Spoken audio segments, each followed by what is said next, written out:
This is In Character. I'm your host, Gerard Robinson, Vice President for Education at the Advanced Studies in Culture Foundation.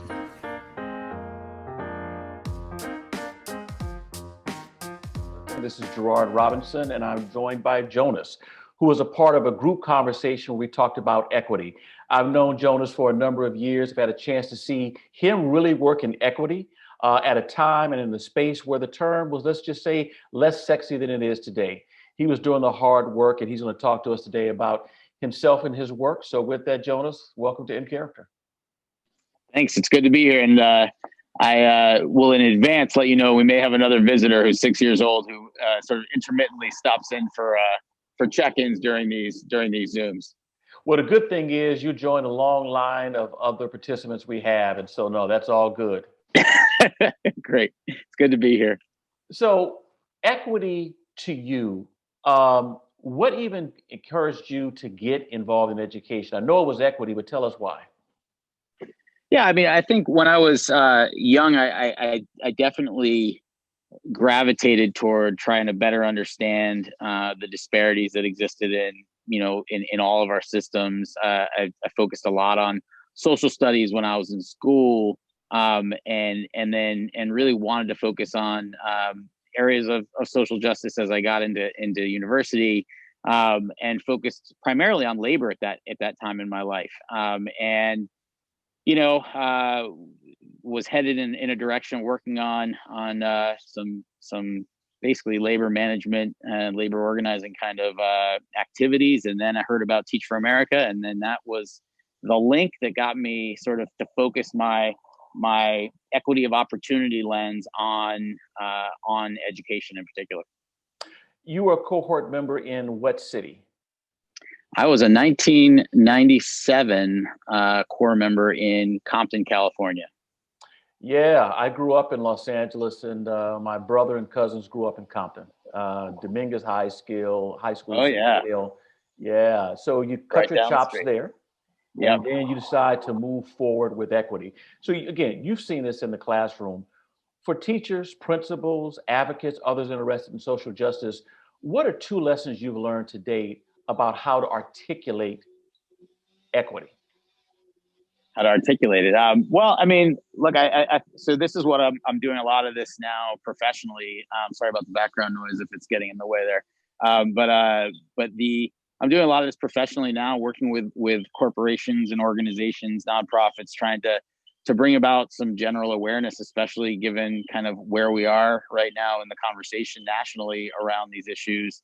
There's a wide variety of sort of comfort with the concepts, and I think when I start talking to folks about equity, I do often look at it relative to equality, and I offer up the idea of if you give everybody the exact same thing, we're still going to have many of the disparities that we have now. And so, what are the activities that we can be putting in place, be they through our educational services, healthcare, et cetera, that would actually put people who are suffering from the disparities that exist now into a position where they can really have the same level of opportunity in the grand scheme of things. And I think for providing example after example of where those disparities exist, and then the antidotes to those disparities, I think is really the way to do that. You've probably heard people say, I'm fine with equality of opportunity. I'm not fine with equality of results. What do you say when you hear that? Well, I don't really know what that means, that I'm not fine with equality of results. I mean, I think essentially, the results at the end of the day matter a lot, right? Like, do people actually have what they need to live fulfilling, happy lives in the aggregate? That's where you can often see where the impact of inequity exists. And so, fine with the equity of opportunity, how are you measuring that? I guess is the question, right? Like, so, do opportunities really, are they real opportunities if they don't result in potential outcomes that are of benefit? And I think that to me would be the issue there. It's like, I mean, I think when we look at schools, to say you have the opportunity to go to a great school and you just enter that school and you don't actually get the services that would catch you up, potentially having come from a place that didn't have those same levels of services, that opportunity is not actually equal. So anyway, I'm not being very articulate about that, Oh, but no, you yeah, are. I mean, your last example shows what many people know. There are schools within schools within schools. You can all walk through the same door, find yourself in the same building, but who's right, in the AP class? Who are in the college prep class? I mean, we all know how exactly, this yeah, works. So, yeah, yeah. is there one example where you've had a chance to work in a school and you had a chance to address equity and you saw it as a teachable moment for teachers, families, students, or others, or just something that you'd like to share with us about a good equity win? Yeah, I mean, I think so. Recently, I was working with a board of a school, and again, it was about orienting them to what like, first of all, taking a snapshot of what actually exists in the school now. What who are the parents that are engaged in the conversations with the board right now? What are their lived experiences?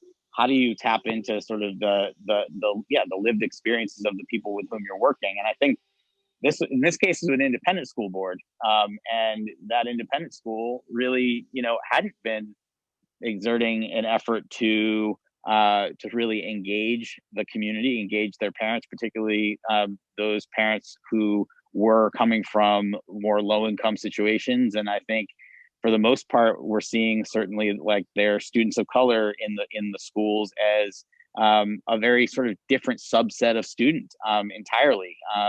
Be they there, in some cases they were there for sports, or they were there for the arts, but they weren't there for the academics. And it came out through the conversations with the parents who were engaged, that they were living that they were hearing that through the actions of the school. Mm. And I think just that listening approach is something that too many entities are not taking right now. And doing these equity audits, which is something that I've been involved with recently, and doing the kind of trainings with boards to really just orient them to what these concepts, how they play out in the schools in terms of opportunity. There's a lot of low hanging fruit on that front, which is both unfortunate but also very fortunate that people are now, I think, at a point where they realize they have to start picking that fruit. And you mentioned boards, something that we often don't have an opportunity to talk about. And so glad you're working with that group. Is there a book, a movie, documentary, or resource links for educators and entrepreneurs who are trying to find ways of addressing equity, particularly in the time period we live in right now?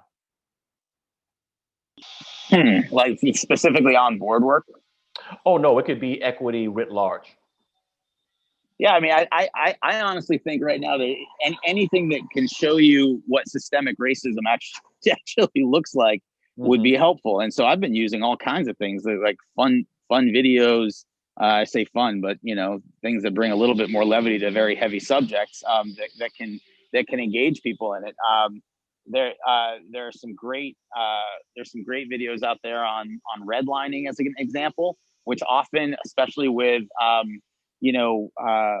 entities like in education, who will need to focus specifically on how the systemic approaches that they are taking are yielding disparities over time, but using another example like redlining, and having that as, okay, wow, okay, people were denied these opportunities. It had absolutely ripple effects on all these different other areas, including ours here in education. Like the kids who are showing up in our schools were products of the impact of redlining in X geography. And so those sorts of things have been really helpful. There are many of them out there.